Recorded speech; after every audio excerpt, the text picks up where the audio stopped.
Olá, futuros técnicos em finanças. Estamos aqui para mais uma aula de direito tributário. Sejam todos bem-vindos e até aqui nós observamos sobre o Sistema Constitucional Tributário Nacional, vimos sobre as limitações, as obrigações, as espécies e competências tributárias, bem como sobre os impostos e suas peculiaridades. Estou aqui com a professora Anabela. Olá, professora.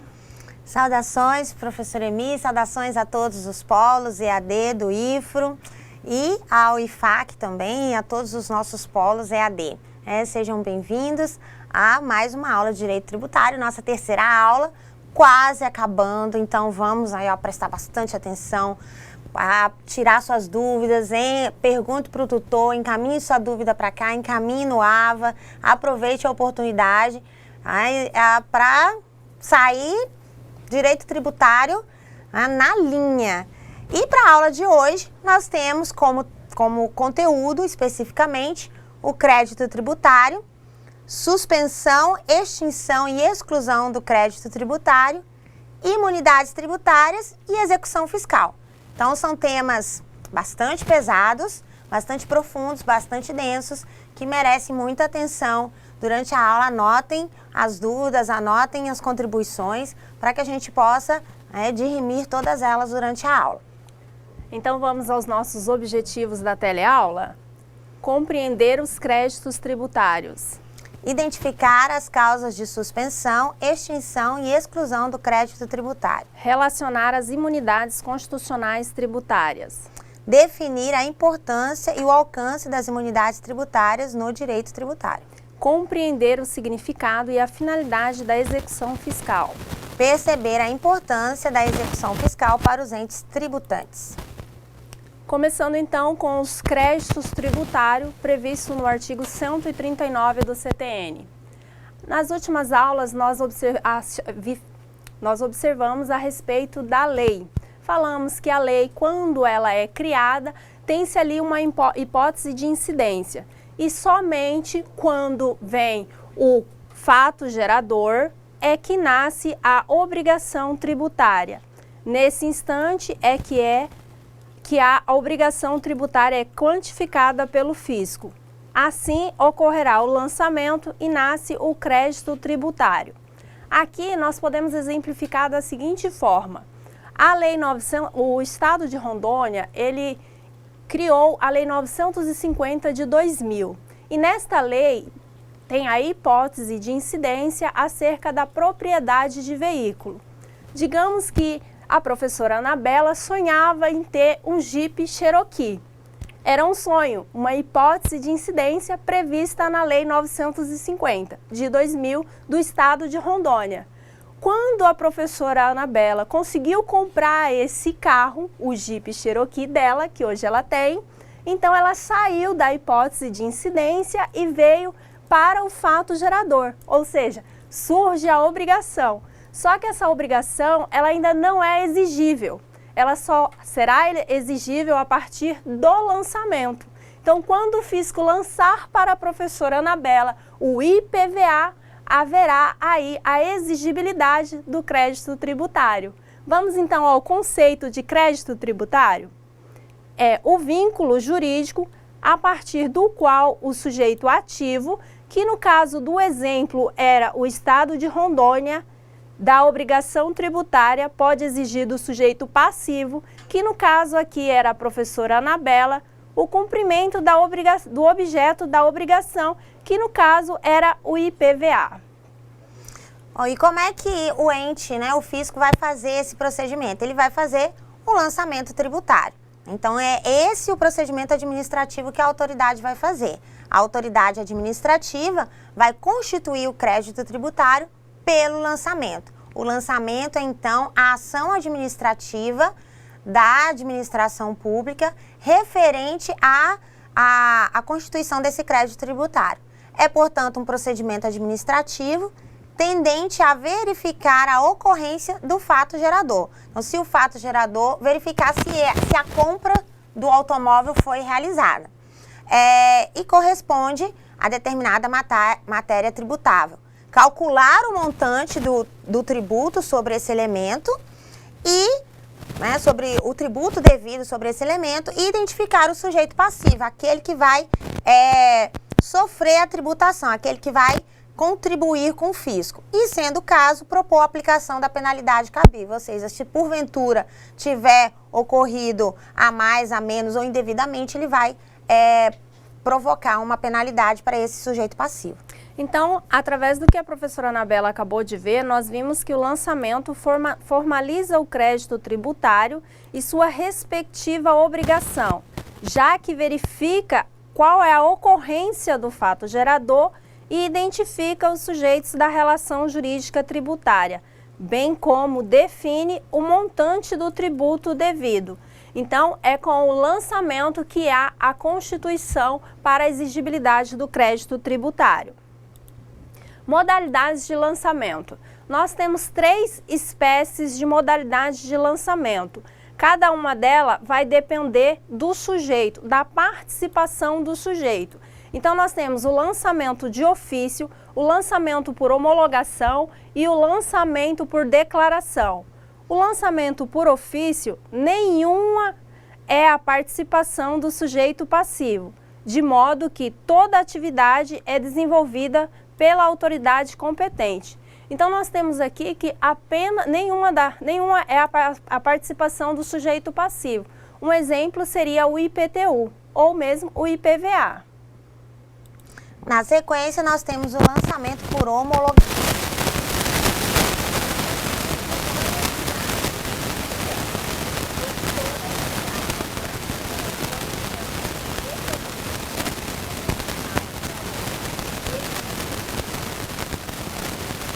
É desenvolvido pelo sujeito passivo, cabendo à autoridade administrativa somente verificar posteriormente a regularidade de tal procedimento. Então, nesse caso aqui, depende para a atividade de apuração e quantificação e recolhimento, não depende do fisco, depende do sujeito passivo da obrigação. Como exemplo aqui, nós temos o ICMS. No lançamento por declaração, nós temos que a atividade se materializa em conjunto, já que o sujeito passivo presta as informações de que o fisco necessita, cabendo a este efetuar o lançamento com base nas informações prestadas. No próximo, nós temos as causas modificativas de crédito tributário. E nessa nós temos 3 causas modificativas de crédito tributário: a suspensão, a extinção e a exclusão. Vamos à primeira causa modificativa do crédito tributário, que é a suspensão. E esta tem o efeito de impedir a cobrança. E a previsão legal dela está no artigo 151 do CTN. Então, no caso da suspensão, nós teremos o efeito de impedir e as causas são as seguintes: a moratória, o depósito, o parcelamento, os recursos e reclamações administrativas e a liminar em mandado de segurança. A moratória quer dizer que haverá uma ampliação de prazo para que seja realizado o pagamento. Em 1987, José Sarney decretou a moratória em relação à dívida externa. Nós deixamos de pagar, além da dívida, os juros. Nós também tivemos, mais recentemente, não um caso nacional, mas um caso internacional, que foi a moratória declarada pelo Estado da Argentina. Eles, como a professora Emi comentou, não é você deixar de pagar, é você ter um prazo, né, você solicitar um prazo, indicar que você não pode pagar nesse período, ou pagar mais para frente. Então, por exemplo, um exemplo não tributário, digamos assim.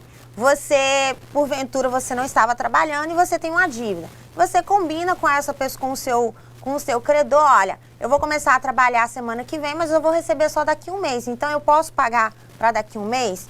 E aí, esse acordo. Então, a moratória é essa dilação no prazo para que o tributo seja, para que o crédito tributário seja pago pelo sujeito passivo.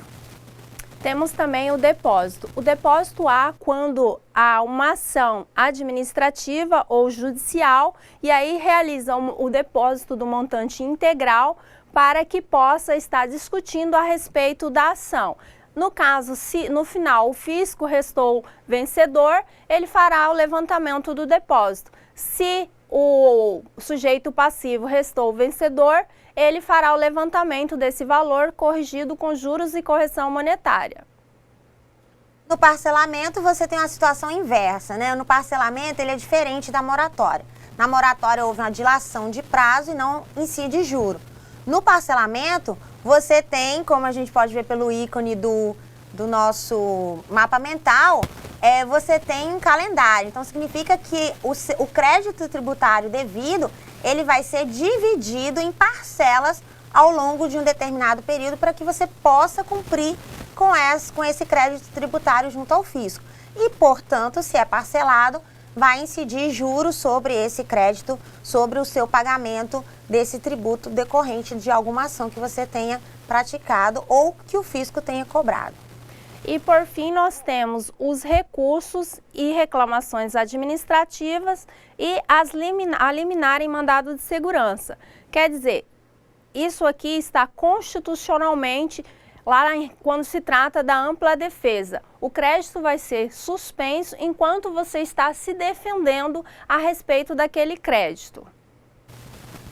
No caso dos recursos administrativos e do MS, são instrumentos de defesa. Então, de repente, o fisco cobrou indevidamente um tributo e você entrou judicialmente, né, com esse procedimento, ou administrativamente, porque o recurso e a reclamação são administrativos e a liminar em mandado de segurança é judicial. Então, se você teve essas ações, o crédito tributário, a cobrança do crédito tributário vai ser suspensa para que se analise esses instrumentos de defesa do contribuinte, né, se tem razão ou se não tem razão, e aí sim, só entendo a razão, o fisco será cobrado o tributo. E não tendo razão o fisco e sim o sujeito passivo contribuinte, o crédito será eliminado nesse caso. Mas o recurso e o IMS são elementos de suspensão porque são instrumentos de defesa do contribuinte. Agora vamos às extinções do crédito tributário. Esta tem o efeito de resolver a situação jurídica, então será solucionado o problema. A previsão está no artigo 156 do CTN e são causas: o pagamento, a compensação, a transação, a remissão, a decadência, a prescrição, a conversão em depósito, a dação, o pagamento antecipado, a consignação e a decisão administrativa judicial. Todas essas são espécies de causas extintivas do crédito tributário. Vamos a elas? Pagamento. Se dá com o cumprimento voluntário da obrigação, entrega de dinheiro ao ente tributante. Isso quer dizer, pagou o crédito devido, está extinta a sua situação jurídica junto àquele fisco. A compensação é a extinção recíproca de créditos de dois sujeitos até o montante em que se equiparam. Então, se porventura o contribuinte deve ao fisco e o fisco tem alguma obrigação com esse contribuinte, até o montante que equivale serão compensados. O que exceder, se ainda continuar a dívida do contribuinte, ele vai pagar. Se for o caso, se exceder e estiver a cargo do fisco, ele vai devolver ao contribuinte. Então, nós temos por a próxima transação, que é a negociação realizada por meio de concessões. No caso, podemos exemplificar que, havendo um imposto em atraso, o fisco poderá pagar dando um desconto em relação aos juros ou algum outro desconto para o contribuinte para ser pago.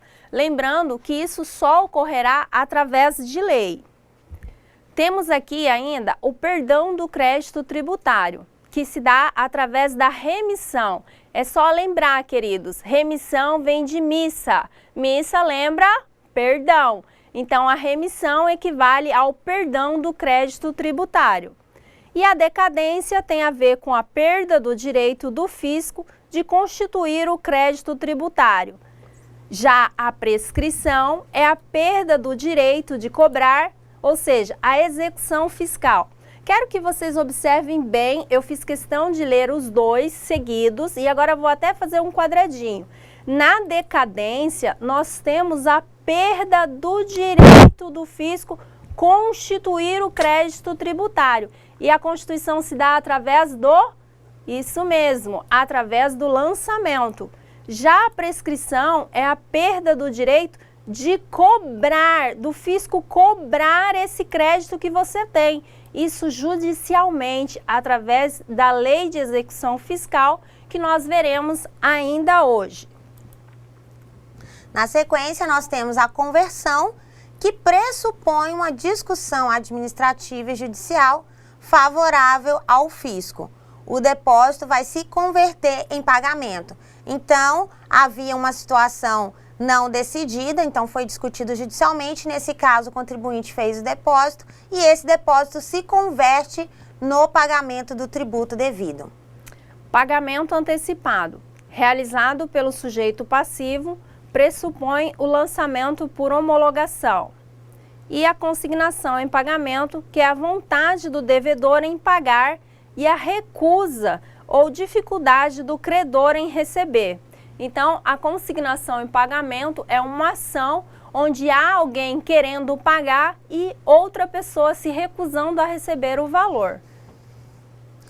Temos ainda a decisão administrativa judicial, que consiste na impugnação ou discussão do crédito e se a decisão for favorável ao sujeito passivo. Nesse caso, pode haver um mandado de segurança ou uma ação anulatória. Então, essas decisões são administrativas. Se houver ação anulatória, você tem a perda do crédito, né? Se for para o contribuinte. Então, é uma discussão judicial a respeito do crédito. Evidentemente, demanda uma ação judicial, ou por parte do contribuinte ou a pedido da administração, da autoridade administrativa. Nós temos ainda a dação em pagamento, que é a entrega de bens ao credor. Aqui nós devemos observar que essa entrega de bens será de bens imóveis e não bens móveis. Será a dação em pagamento é a entrega de bens imóveis ao credor. Por fim, nós temos a exclusão do crédito tributário. A previsão legal dela está no artigo 175 do CTN e tem o efeito de impedir a constituição do crédito. Nela temos duas situações, duas causas, a isenção e a anistia. A isenção consiste na dispensa do tributo prevista em lei, conforme o artigo 176 a 179 do CTN. Semana passada, nós verificamos um caso de isenção previsto na lei, que é o caso do imposto de renda. Até um certo valor, você é isento. Então, seria esse um exemplo de isenção. Temos também a anistia. Num sentido amplo, ela vai significar o perdão. E na área tributária, de acordo com Eduardo Sabag, afirma que a anistia vai consistir no perdão legal, atenção, referente às penalidades pecuniárias decorrentes da prática de determinada infração tributária, conforme previsão nos artigos 180 e 182 do Código Tributário Nacional. Então, diferente da isenção, a anistia ela vai fazer um perdão, mas um perdão com relação às penalidades, né? Se houve uma infração tributária, por algum motivo, o fisco vai perdoar essa penalidade. Então, com relação às penalidades, mas só vai acontecer mediante lei específica. Então, não é uma situação comum de se acontecer e nem uma situação fácil de se proceder. Como ela depende de lei, o caso vai ser bem específico. Com isso, nós encerramos as cláusulas modificativas do crédito tributário, nós vimos a suspensão, a exclusão e a extinção e passamos às imunidades tributárias. Nós vimos na nossa primeira aula que as imunidades tributárias, assim como os princípios, são uma das formas de limitação ao poder de tributar. Vamos ao conceito? Imunidades tributárias representam uma delimitação da competência tributária e, por isso, resulta na proibição de os entes criarem tributos sobre determinados fatos especificados no texto da Constituição Federal. Isso está no artigo 150, inciso 6. Artigo 150.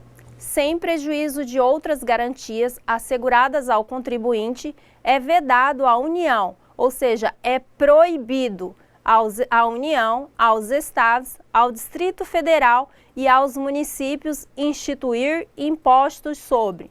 Então aqui nós temos uma vedação aos entes federados. A União, os estados e os municípios e o Distrito Federal não poderão fazer. Vamos a elas? Letra A.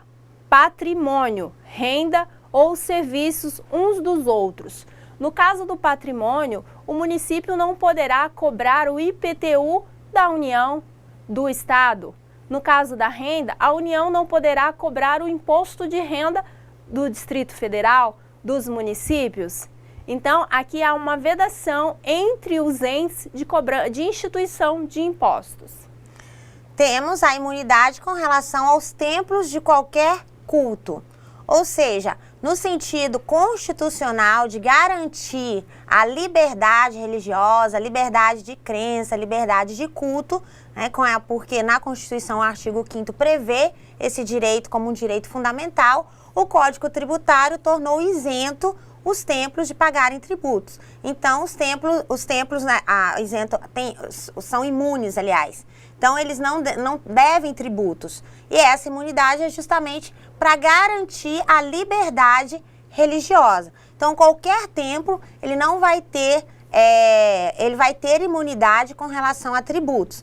Mas tenham cuidado aqui, porque com relação, vamos supor, o templo tem um veículo, tem uma sede, né? Esses elementos que forem usados para fins religiosos são imunes, mas aqueles que forem utilizados para fins particulares não o são. Então, cabe observar, o templo sim, o templo tem imunidade tributária para que seja garantida a liberdade religiosa.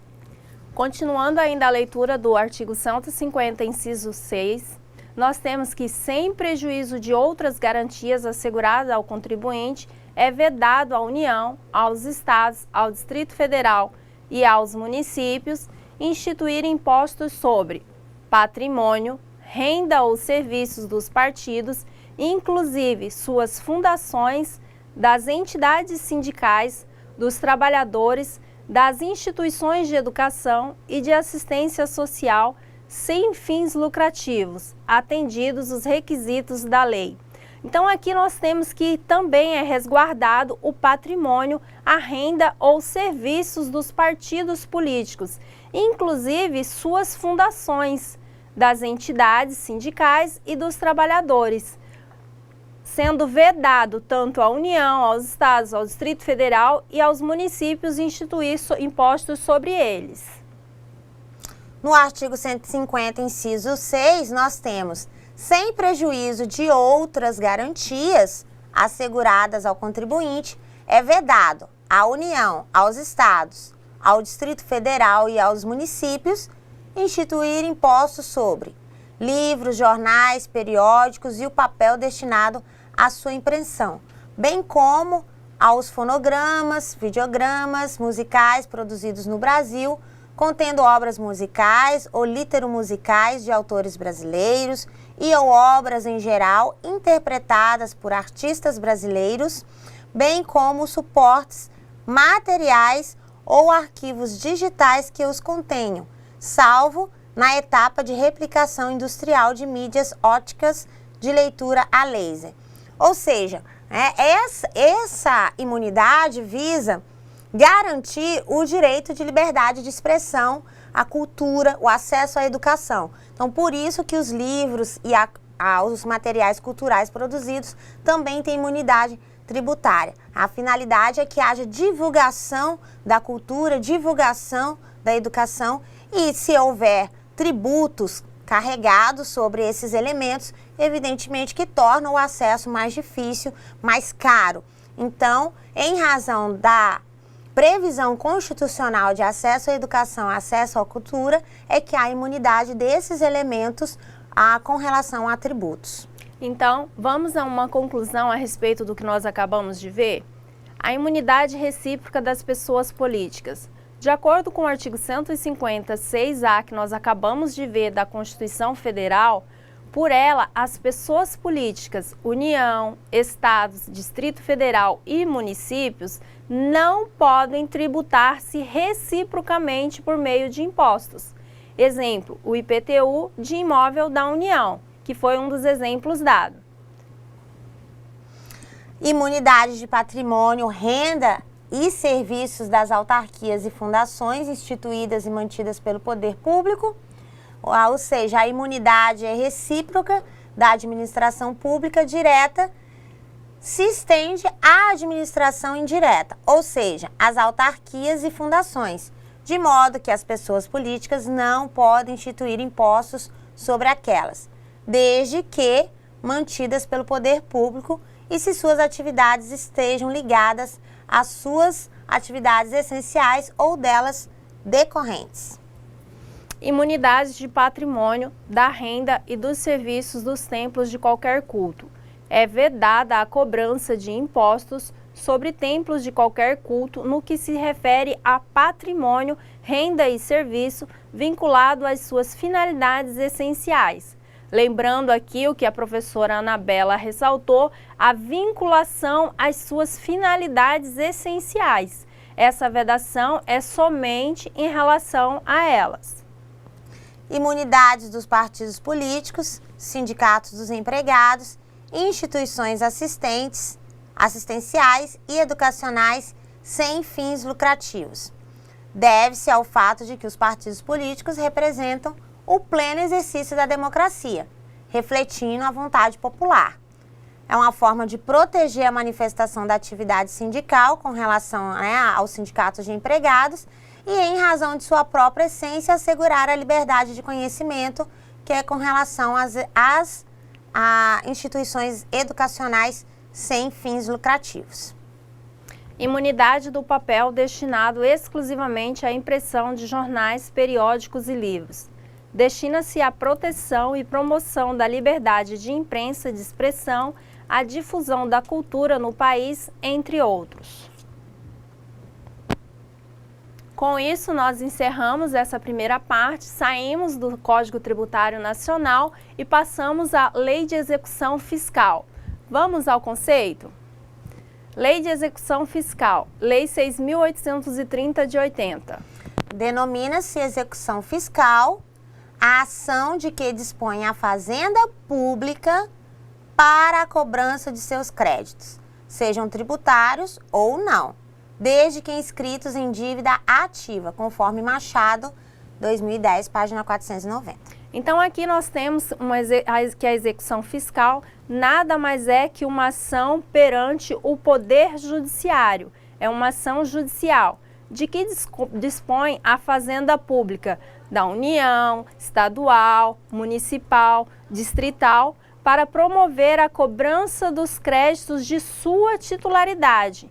E para isso, esses créditos têm que estar inscritos em dívida ativa. Os créditos, quando eles são lançados, eles são exigíveis, eles são enviados para a dívida ativa e cria-se uma certidão negativa. E é com essa certidão que o advogado irá entrar com a execução fiscal desse crédito. São partes, né? Então, na execução, se você tem uma execução fiscal, você tem partes de um processo. A ação de execução fiscal vai ter como partes o exequente, que é o ente público titular do crédito, ou seja, o fisco, a autoridade administrativa, né? Ou titular do crédito respectivo, ou seja, o credor. Ele é exequente porque ele vai executar, dá-se o nome de exequente porque ele vai executar o crédito tributário.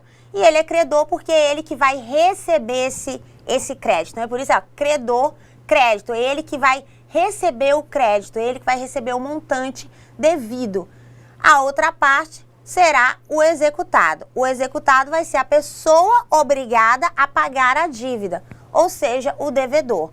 Então, tem essas duas partes na execução fiscal. O exequente, aquele que tem direito ao crédito tributário, portanto, vai executar a dívida, e o executado, que é o devedor do crédito tributário, que é o devedor da dívida decorrente desse procedimento da execução fiscal. O conceito de dívida ativa está previsto no parágrafo 2º do artigo 39 da Lei 4.320 de 64, pelo qual, artigo 39, parágrafo 2º, dívida ativa tributária é o crédito da fazenda pública dessa natureza, proveniente de obrigação legal relativa a tributos e respectivos adicionais e multas, e dívida. Até aqui nós estamos observando o conceito de uma dívida ativa tributária. Tem a ver com o que nós já estudamos até agora, que são os tributos. Então, a dívida ativa tributária terá relação com os tributos vistos até o presente momento. E dívida ativa não tributária são os demais créditos da fazenda pública, tais como os provenientes de empréstimos compulsórios, contribuições estabelecidas em lei. Aqui faço um parênteses. Em relação aos empréstimos compulsórios e às contribuições estabelecidas em lei, com a Constituição Federal de 88, vemos que o conceito é de 64. Então, com a Constituição Federal de 88, eles passaram a ser dívida ativa tributária. Lembrando que a Constituição Federal é de 88, a lei da qual estamos lendo o conceito é de 64. Então, continuamos. Multa de qualquer origem ou natureza, exceto as tributárias, foros, laudêmios, aluguéis ou taxas de ocupação, custas processuais, preços de serviços prestados por estabelecimentos públicos, indenizações, reposições, restituições, alcances dos responsáveis definitivamente julgados, bem assim os créditos decorrentes de obrigações em moeda estrangeira, de subrogação de hipoteca, fiança, aval ou outra garantia, de contratos em geral ou de outras obrigações legais. A partir desse entendimento de dívida, nós temos que a administração pública, os entes políticos, eles também podem ter dívidas, né? E como estamos tratando de finanças públicas, finanças privadas, a Constituição Federal, especificamente, define as finanças públicas. As finanças públicas na Constituição Federal de 88, ela vai vir através de lei complementar, né, e as normas gerais dessas finanças públicas estão estabelecidas nos artigos 163 a 164, e o orçamento está previsto nos artigos 165 a 169, conforme esse diagrama da Flávia Mess. É interessante compreender isso pelo fato de que nós estamos diante de uma situação em que a Constituição prevê que os entes políticos, o Estado, a União e o Distrito Federal e os municípios, eles têm finanças públicas. Essas finanças públicas, elas vão ter orçamento e elas vão ter também a responsabilidade, né? Elas vão ter a organização das finanças e o orçamento. E como que se dá essa regulamentação? É em razão dessa previsão constitucional que vai vir somente em 2000 a Lei de Responsabilidade Fiscal, a Lei Complementar 101 de 4 de maio de 2000. A Lei de Responsabilidade Fiscal, ela vai trazer que, como qualquer pessoa, né, como nós, por exemplo, nós temos que equilibrar as nossas receitas e as nossas despesas. As receitas dos entes políticos são advindas da onde? São advindas dos tributos, como nós vimos nas nossas primeiras aulas, né? Os tributos fazem, a principal função deles é fiscal, que é de arrecadar dinheiro para os entes políticos. E diante dos tributos, do montante de dinheiro que eu tenho, eu vou ter um orçamento a ser executado. Todavia, esse orçamento deve ser executado de acordo com as despesas que eu tiver. Então, vou ter gastos, vou ter que fazer prestação de conta desses gastos.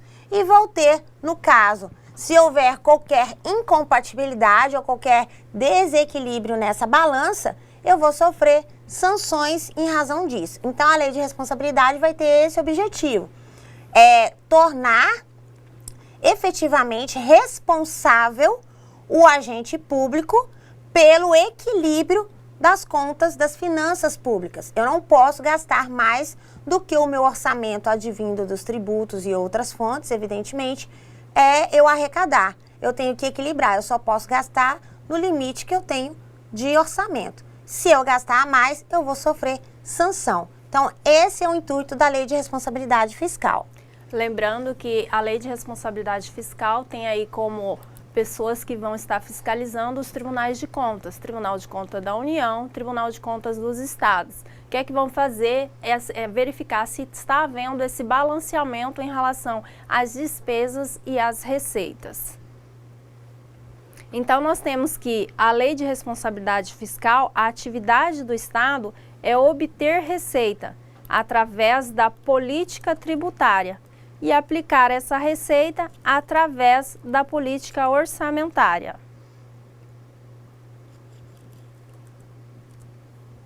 A Lei Complementar 101 de 2000 estabelece uma série de regras que devem ser observadas pelos governantes, referentes às finanças públicas, especialmente no que se refere à responsabilidade com gastos públicos e o dever de prestação de contas. Com a Lei de Responsabilidade Fiscal, o gestor público que não cumprir as regras previstas na Lei de Responsabilidade Fiscal está sujeito a sanções institucionais, imposição de penalidades que podem ser institucionais previstas na própria Lei de Responsabilidade Fiscal e sanções pessoais previstas em outras leis, como, por exemplo, a Lei 10.028 de 2000, que trata dos crimes de responsabilidade fiscal. Portanto, nós temos a Lei de Responsabilidade, que só adveio em 2000, então, da Constituição de 88 até 2000 se passaram alguns anos, e ela veio com esse foco, com esse intuito de tornar responsável o gestor público pela execução financeira daquele ente político, ou independente do ente, daquela função política, daquela função administrativa pública.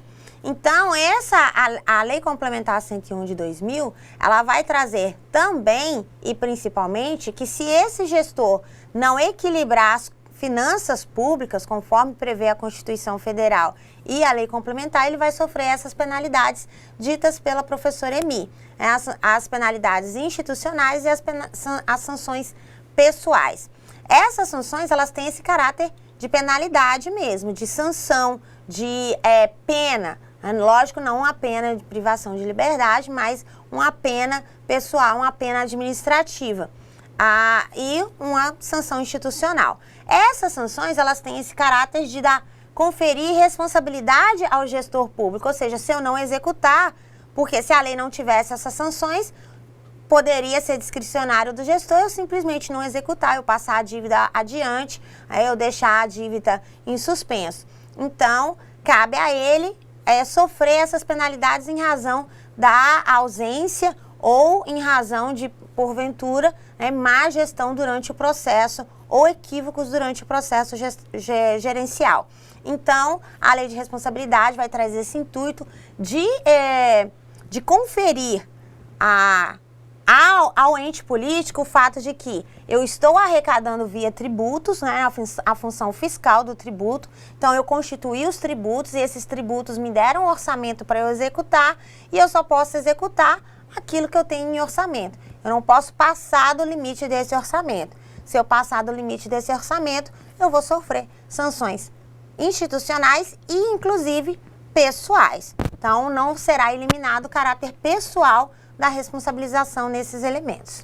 No passado, entrava candidato, saía candidato, pessoas que eram eleitas e deixavam para o próximo um arrombo. Por isso veio essa lei de responsabilidade fiscal. Ele deixava débitos, deixava dívida. Então, vindo esta lei, veio a punir, a ter sanções específicas para essas situações, para que não ficasse débitos do passado, para o que pegar novamente a administração no ano seguinte, viesse a ter que quitar primeiro aqueles débitos. Então, temos, caso o gestor não exerça a competência tributária outorgada ao ente político por ele administrado, estará infringindo a regra prevista no artigo 11 da Lei de Responsabilidade Fiscal, sujeitando-se às penalidades respectivas, pois não é facultado ao administrador público renunciar indevidamente às receitas tributárias. Lembramos que, para recapitular os nossos elementos, né, antes de passarmos para a atividade de sala, né, que eu sei que vocês estão ansiosos para discutir aí todo o nosso conteúdo.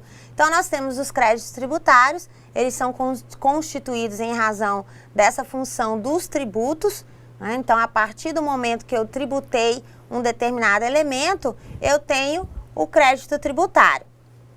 E, recapitulando, nós temos as cláusulas modificativas do crédito tributário, que se dá através da suspensão, da extinção e da exclusão do crédito tributário. As causas de extinção, né, que são as principais, são aquelas que vão eliminar, resolver a situação jurídica, né? As causas de extinção são aquelas que eu elimino o crédito tributário. Então, são causas de extinção: o pagamento, a compensação, a transação, a remissão, a decadência e a prescrição. Observar a diferença de uma e da outra, né? A decadência perde-se o direito de cobrar, né? Então, e a conversão em depósito, que é quando, depois de depositado o montante, isso se torna no pagamento do tributo, do crédito tributário devido à dação que constitui dar um determinado montante em dinheiro ou objeto para cumprir a obrigação, o pagamento antecipado, a compensação e a decisão administrativa, que vai decorrer de um procedimento acionado, administrativa ou judicial. Nós temos também a exclusão, que no caso tem apenas a isenção e a anistia, onde o crédito nem chega a ser lançado. Então, nós podemos utilizar por exclusão para resolver as outras. Se a exclusão temos apenas duas, a isenção e a anistia, e na suspensão, que tem o efeito de suspender, onde lá nós temos a compensação, a dação, né, a transação, o pagamento. Então, essas são as causas de...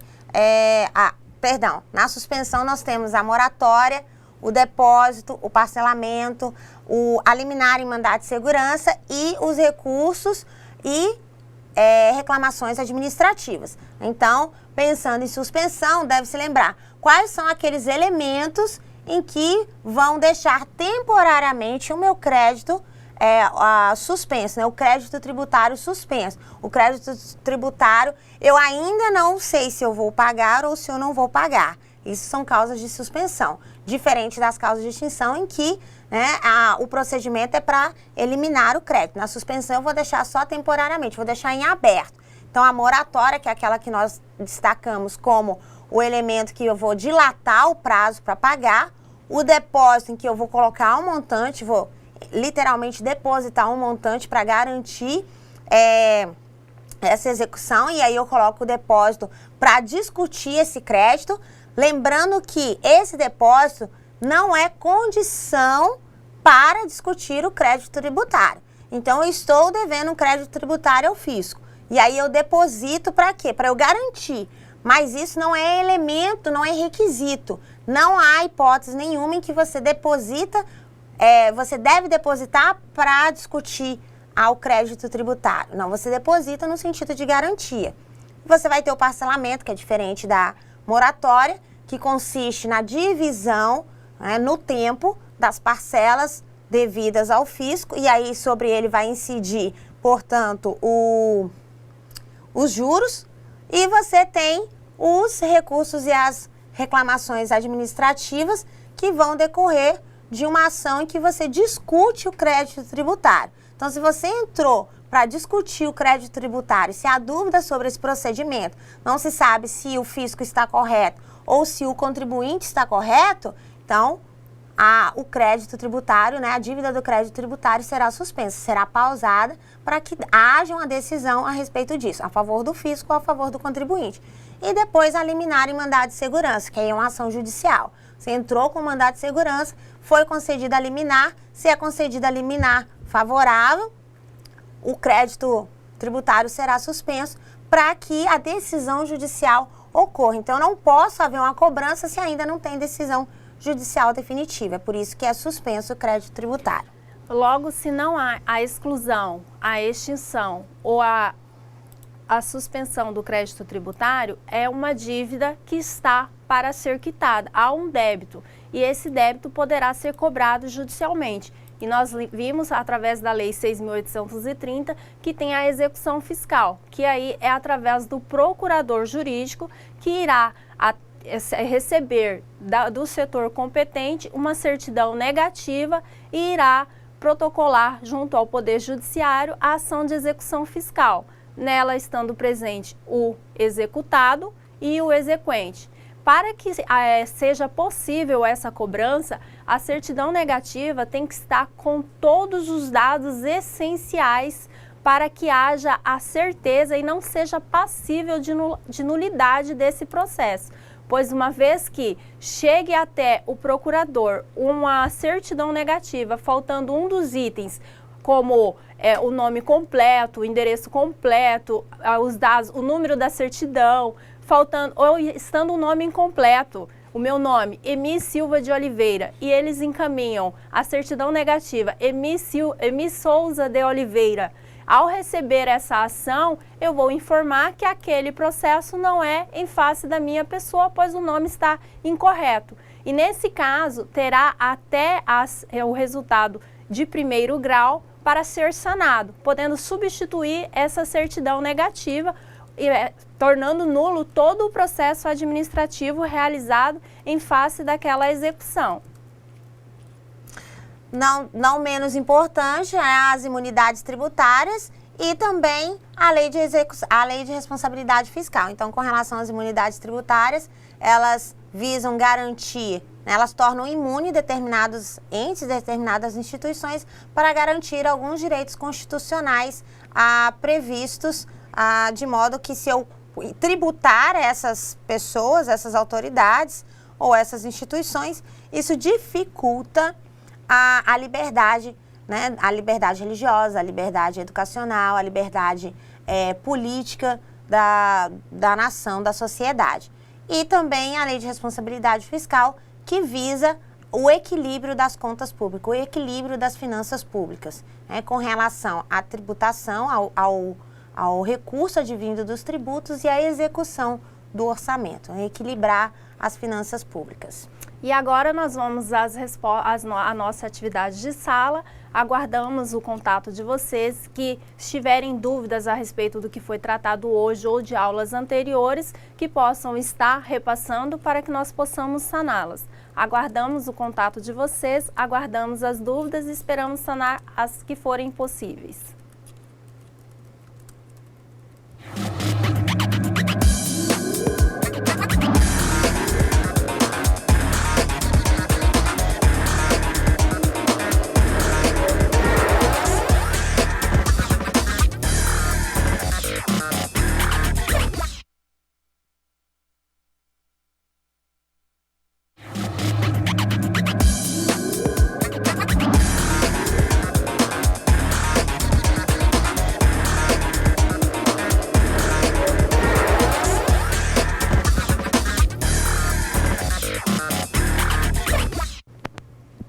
Voltamos então à nossa aula e antes de responder às atividades de sala, quero mandar um grande abraço ao nobre colega Fabrício Pacheco de Jaru. Muito obrigada pelas considerações na aula passada e nesta aula também. E também aos demais polos que estão nos assistindo, um grande abraço a todos vocês. Professora Anabela? A gente agradece a participação de todos. Continuem mandando aí pelo site, reenvie, porque estamos aí um pouquinho instáveis com a nossa internet, mas reenvie as respostas, né, para que nós possamos tirar as dúvidas aqui e contar com a participação de vocês durante a nossa discussão. Bem, vamos lá à questão número 1, então. Professora, alguém acertou a questão número 1? Questão número 1, acertou. O presidente Médici acertou. São Francisco acertou e Ji-Paraná acertou. Parabéns aos polos, né, pela contribuição. Estão aí atentos aos elementos da obrigação tributária. Então vamos a elas? São elementos da obrigação tributária. Letra A seria a resposta correta. Fato gerador, sujeito passivo e ativo, base de cálculo. Lembrando que no início da aula eu dei um exemplo com a lei do estado de Rondônia. E agora vamos dar o nosso abraço ao Acre e trazer a lei 114 de 2002 do Acre. Professora Anabela, por favor, leia para nós o artigo 2º. A lei complementar, né, 114 de 2002, ela vai tratar justamente da arrecadação do imposto do IPVA no Acre. Então, o que diz o artigo 2º? O artigo 2º declara: o IPVA tem como fato gerador a propriedade de veículo automotor de qualquer espécie. Então, nós temos aí que a lei do Acre traz uma hipótese de incidência. E somente quando alguém comprar um veículo automotor, tiver a propriedade de um veículo automotor, teremos o fato gerador. Então, o adquirente do veículo automotor será o sujeito passivo da obrigação tributária. E, no caso, o sujeito ativo será o Acre. E a base de cálculo é o veículo automotor. Então, nós temos como elementos da obrigação tributária o fato gerador, o sujeito passivo e ativo e a base de cálculo. A obrigação tributária compõe-se de alguns elementos cuja presença se faz necessário para que ela se aperfeiçoe. São eles: hipótese de incidência, o fato gerador, o sujeito ativo e passivo e o seu objeto. Vamos a número 2? De acordo com o artigo 150, inciso 6 da Constituição Federal, não constitui imunidade tributária. Parabéns aos polos, né? IFAC, Plácido de Castro. Resposta qual será? A, B, C, D ou E? A, imunidade genérica ou recíproca de templos, instituições de assistência social e educação, de partidos políticos e suas fundações e entidades patronais. Então, de acordo com o IFAC, Plácido de Castro, a resposta certa da número 2 é a E. Espigão do Oeste também acredita que é a letra E. São Francisco também acredita na letra E. E até agora essas contribuições estão certas, professora Emi? Certíssimos. As imunidades tributárias, como nós vimos hoje, são as seguintes: sem prejuízo de outras garantias asseguradas ao contribuinte, é vedado à União, aos Estados, ao Distrito Federal e aos municípios instituir impostos sobre: letra A, patrimônio, renda ou serviços uns dos outros. Letra B, templos de qualquer culto. C, patrimônio, renda ou serviços dos partidos políticos, inclusive suas fundações, das entidades sindicais dos trabalhadores, das instituições de educação e de assistência social, sem fins lucrativos, atendidos os requisitos da lei. Livros, jornais, periódicos e o papel destinado à sua impressão. E fonogramas e videofonogramas musicais produzidos no Brasil, contendo obras musicais ou literomusicais de autores brasileiros e ou obras em geral, interpretadas por artistas brasileiros, bem como os suportes materiais ou arquivos digitais que os contenham, salvo na etapa de replicação industrial de mídias ópticas de leitura a laser. A questão, ela exigia a que não constituía imunidade tributária. E nós vimos que tanto a letra A até a letra D são um dos itens que constituem imunidade tributária. Então, a resposta a ser assinalada é a alternativa E. Vamos à próxima? São modalidades de extinção do crédito tributário. Letra A, o pagamento, a moratória e a transação. Letra B, a decisão judicial, o parcelamento e a conversão em depósito. Letra C, a prescrição, a moratória e o depósito, o pagamento, a moratória e o depósito. Ou letra E, a remissão, a transação e o pagamento.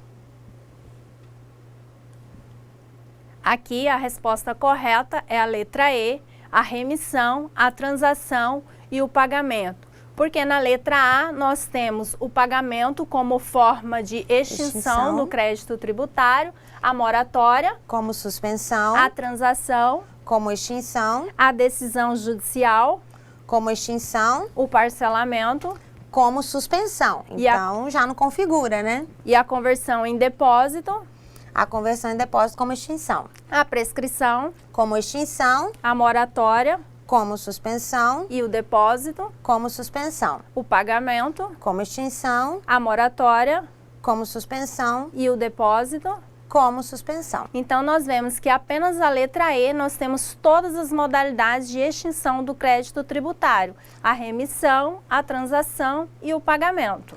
Então, IFAC, Espigão, Ji-Paraná, Cacoal, São Francisco, Presidente Médici, todos estavam aí, ó, atentos às causas de extinção do crédito tributário. Bem, parabéns aos polos que acertaram e continuem contribuindo conosco. Vamos a mais uma leitura? Nós vimos que a extinção do crédito tributário se dá pelo pagamento, pela compensação, pela transação, pela remissão, pela prescrição e a decadência, pela conversão de depósito em renda, pelo pagamento antecipado e a homologação do lançamento nos termos do disposto no artigo 150 e seus parágrafos 1º e 4º, pela consignação em pagamento nos termos do disposto no parágrafo 2º do artigo 164, pela decisão administrativa irreformável, assim entendida definitiva na órbita administrativa, que não mais possa ser objeto de ação anulatória, pela decisão judicial passada em julgado, pela dação em pagamento em bens imóveis na forma e condições estabelecidas em lei. Então, são espécies de obrigação tributária. A número 4. Letra A, principal e acessória. Letra B, direta e indireta. Letra C, certa e incerta. Letra D, ativa e passiva. Letra E, concreta e abstrata. Nós temos algumas participações. Bem, aqui a resposta correta é a letra A. Conforme o artigo 113, a obrigação tributária é principal ou acessória. Principal consiste na ação de dar ou fazer. Já a acessória consiste na negativa. Não faz, não presta uma obrigação que deveria ser realizada. Não sendo cumprida a obrigação acessória, ela vai se converter numa obrigação principal. Então, a obrigação principal é aquela de dar, né, um conteúdo pecuniário em dinheiro. O contribuinte deve pagar o tributo, deve pagar o imposto, deve pagar a taxa, a contribuição de melhoria, né, inclui o tributo e a penalidade pecuniária. Já na obrigação acessória, ela não inclui o tributo em si, né? Ela é mais como uma espécie já ela é um ato de cumprimento, um ato de fazer, como a professora me falou. E é por isso que ela é acessória. Caso não seja cumprida, ela vai se converter, né? Por exemplo, emitir a nota, manter os livros fiscais. Então, são espécies de obrigação acessória. Então, não significa exatamente eu, né, pagar um tributo, mas significa que ela é uma obrigação no sentido de que eu estou em dias com os meios, né, os princípios tributários. Então, eu emitir a nota fiscal ou eu manter os livros fiscais no meu estabelecimento significa que é uma obrigação acessória, porque a obrigação principal do tributo vai ser sempre pagar, não vai ser sempre você dar crédito ao fisco. E nós tivemos muitos polos que acertaram. Então, o polo de São Miguel acertou, Presidente São Francisco, Espigão, IFAC, de Paraná, parabéns a esses polos. Bem, parabéns aos polos que acertaram. E agora vamos à nossa última questão, que trata sobre o lançamento tributário, que ele pode ser, letra A, por homologação, de ofício ou por decreto. B, por declaração, de ofício ou por inscrição. C, de ofício, por homologação ou por declaração. D, por determinação, de ofício, por decreto. E, por inscrição, de ofício e por decreto. Professora, alguma contribuição a respeito da questão número 5? Questão número 5, todos os polos que enviaram suas respostas acertaram, todos os polos. Então, São Miguel, Presidente Médio, São Francisco, Cacoal de Paraná, Espigão, IFAC, Plácido de Castro, todos acertaram. Letra C é a resposta correta da questão número 5. De ofício, por homologação e por declaração. São as 3 hipóteses previstas de formas de lançamento tributário. Então, nós temos que, de acordo com o Código Tributário Nacional, são 3 as modalidades de lançamento tributário. Lançamento por declaração, lançamento de ofício e lançamento por homologação. Nós temos uma pergunta de São Francisco, que ele traz assim, me dê um exemplo de responsabilidade fiscal, professoras. Bom, exemplo de responsabilidade fiscal nós devemos ter em todos os nossos, todas as nossas administrações. Toda administração deve ter a responsabilidade fiscal, porque ela é prevista em lei. Então, não pode passar de um mandato, de um período de administração pública para um outro, no caso o executivo, que tem execução de recursos, execução de orçamento, não pode passar de um para outro sem que a responsabilidade fiscal esteja em dias. Caso isso aconteça, o antigo gestor ele vai ser responsabilizado, como nós vimos pela Lei Complementar 101 de 2000, com sanções institucionais e sanções pessoais. Ou seja, a instituição, o órgão público que não cumpriu com a lei de responsabilidade enquanto órgão vai sofrer penalidade, e a pessoa que representava esse órgão juridicamente, politicamente, que é o gestor público, ele também vai responder por essa ingerência. Quem tiver interesse, basta procurar o Ministério Público Federal, O Ministério Público Federal disponibiliza no portal da transparência o ranking de todos os municípios, especialmente tratando aqui de Rondônia e do Acre. Ele disponibiliza o ranking dos municípios que estão em dias com a lei de responsabilidade fiscal.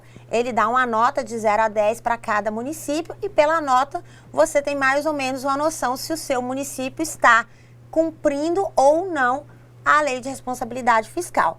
Cabe especialmente essa leitura para que nós possamos, enquanto cidadãos e enquanto técnico em finanças, especialmente, acompanhar se as finanças públicas estão seguindo a lei de responsabilidade. Então, basta procurar o site do Ministério Público Federal e ele tem esse ranking. E aí você vai procurar, evidentemente, o seu município, tem por estado também, mas por município é mais interessante porque onde você reside, você tem mais força de atuação. Então, lá ele disponibiliza e aí você faz a análise, é de 0 a 10. Então, se o município estiver mais próximo de 10, significa que ele está cumprindo com mais atenção à lei de responsabilidade fiscal.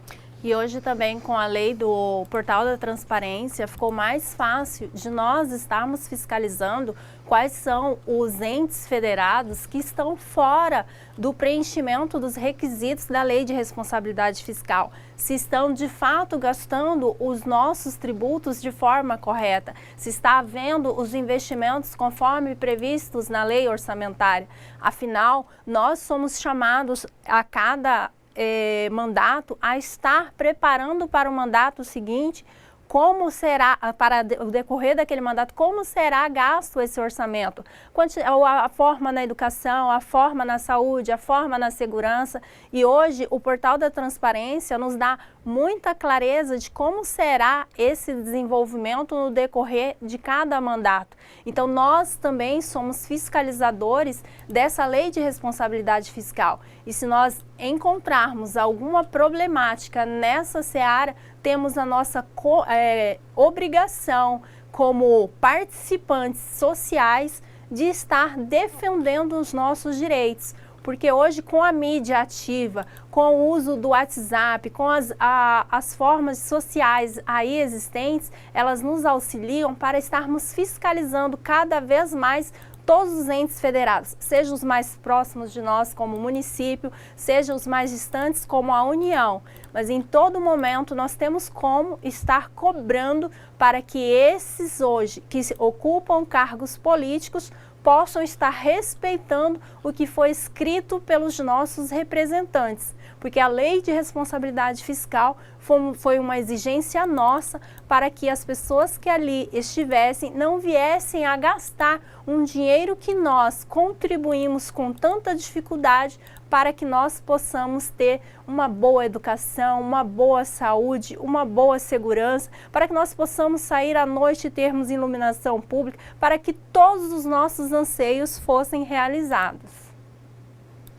A gente faz essas alusões, né, e a gente faz uma retomada, então, dos temas da nossa aula, porque na próxima aula, né, nós já teremos avaliação, não na próxima aula especificamente, né, no próximo dia, mas na nossa quarta aula. Então, na quarta aula, nós já temos a nossa avaliação. E para os nossos temas da nossa aula, fazendo a recapitulação, nós vimos a obrigação tributária, né, nós vimos o crédito tributário, como que ele se constitui, e as formas de lançamento desse crédito, por homologação, de ofício, por declaração. Então, essas três formas de lançamento do crédito tributário significa como que a autoridade administrativa ela vai constituir esse crédito, como que ela vai administrativamente organizar esse crédito junto ao contribuinte, né? Como é que essa relação vai ser estabelecida? Se nós teremos uma atuação, uma ingerência do sujeito ativo ou do sujeito passivo, ou a atuação dos dois ao mesmo tempo, né?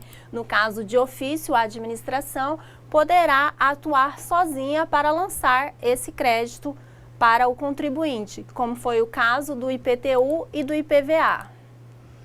Exatamente. E aí nós temos essas três formas de lançamento, então, do crédito tributário. Nós temos as formas de extinção, as formas de suspensão e as formas de exclusão do crédito tributário. Lembrando que as formas de extinção, elas eliminam o crédito. As formas de suspensão, elas temporariamente, o crédito não pode ser cobrado por algum motivo, né, que nós vimos as hipóteses. E a exclusão significa que você evita que o crédito tributário seja cobrado. Então, na extinção, ele foi cobrado, mas existe uma causa que provoca a sua extinção. O pagamento, lembre-se, extinção são aquele rol extenso, né, para a gente não ficar preocupado. Mas qual é qual? Extinção, elimina o crédito e aquele rol extenso. O pagamento, a dação, a conversão do depósito. Já na exclusão do crédito tributário, eu tenho aquelas formas mais específicas. E na suspensão do crédito tributário, eu tenho a moratória, o depósito, né? Então são formas que suspendem, que eu deixo de pagar temporariamente.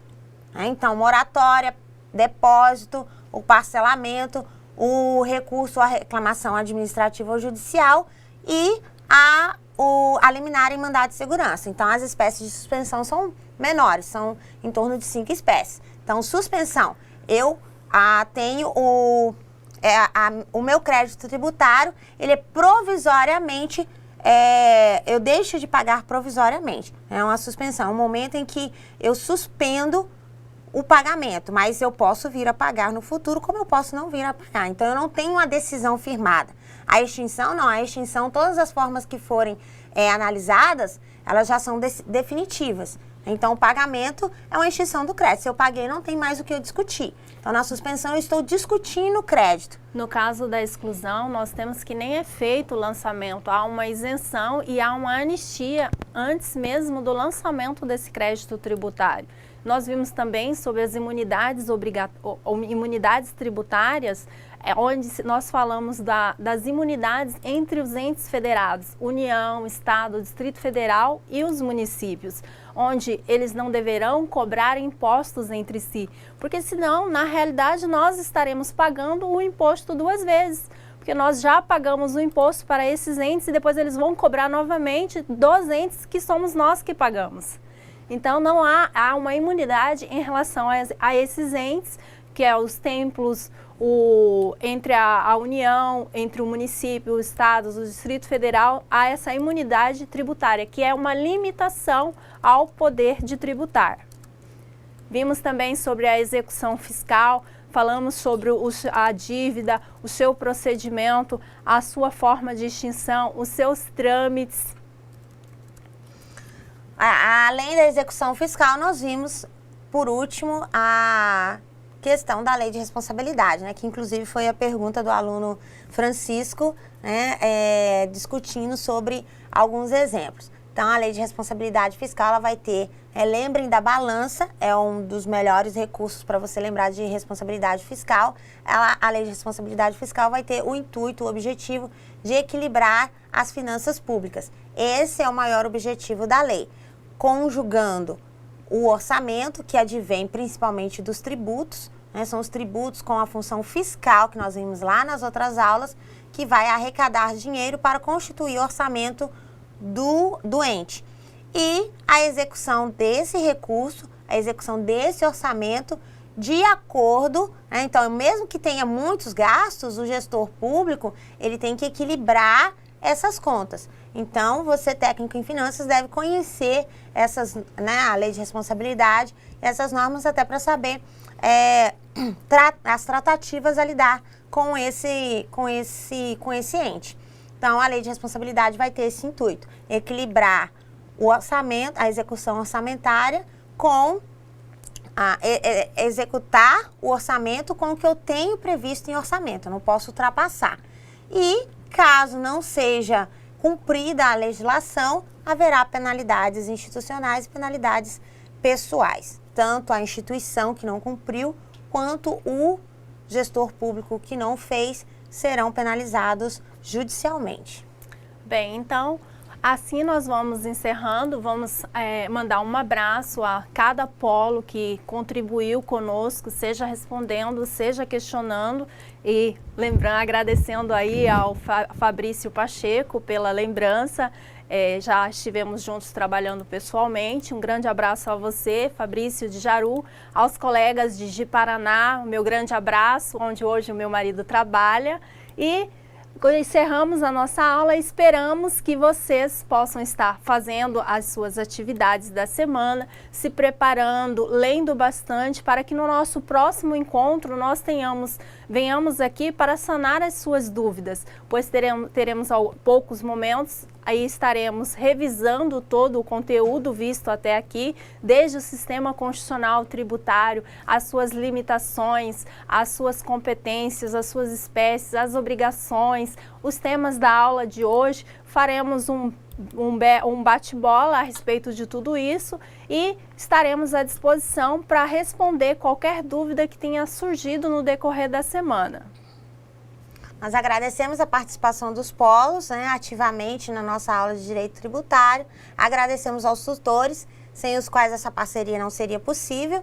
E desejamos que vocês atentem-se para o que está postado lá no ambiente, né, leiam o caderno da disciplina, todo o conteúdo que nós tratamos, às vezes em um ou outro momento diferente, em razão de peculiaridades pedagógicas, mas o conteúdo todo está previsto no caderno da disciplina, né? Tem os links para vocês ampliarem, aprofundarem os seus estudos, os links da legislação, tem material de suporte, então façam a leitura para que vocês possam ter uma abrangência maior a respeito do conteúdo.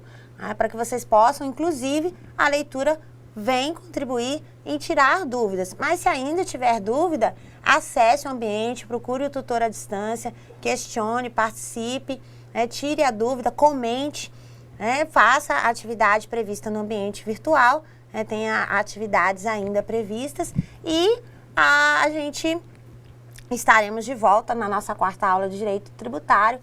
Bonanças a todos. Até!